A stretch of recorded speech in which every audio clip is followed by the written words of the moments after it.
Hey, it's video follow through time. We are in the middle of the week. Glad you made it to there. I'm Pastor Fred. Hit that subscribe button.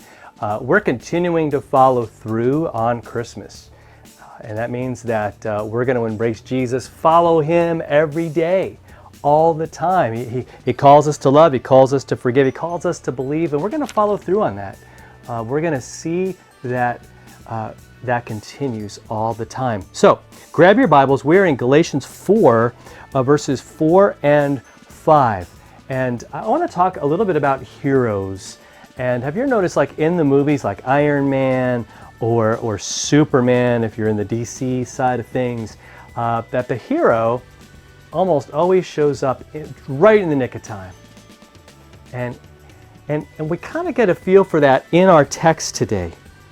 In Galatians 4, verse 4, it says that when the fullness of time had come, in other words, at just the right moment, like when we needed it the most, when it looked like all hope was lost, when darkness looked like it was going to take over, right? And that's what happens in the movies. It looks like the villain, it's like, oh man, nothing's going to be able to stop this.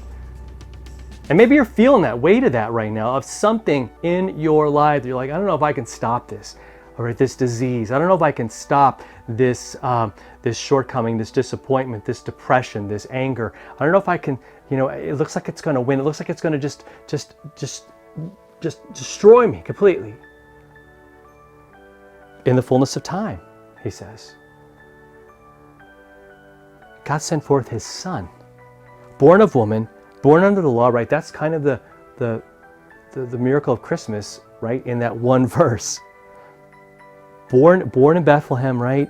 And he was born under the law. In other words, he was born as one of us to redeem all of us who are under the law, right? So he dies in our place. He lives a perfect life in our place. He does all of that so that we could receive the adoption as sons. So he gets all of our junk, he gets all of our guilt, all of our shame is piled on him on that cross, and he dies, paying that awful, awful price, bearing that awful load for us so that we never have to face life alone or feel like it's all on us, because he is with us and he took all of that, all that darkness, all that death, and he defeated it.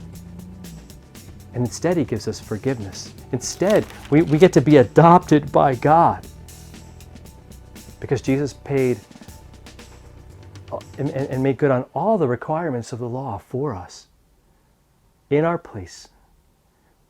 So what a beautiful gift, right? It's like this Christmas gift keeps on giving. And so live today, live in that freedom, and remember that you have been adopted by God. He picked you to be his son, to be his daughter, to live a life loved by him each and every day, right? And I pray that blesses you. I pray that changes everything for you today and every day. See you next time for another follow through.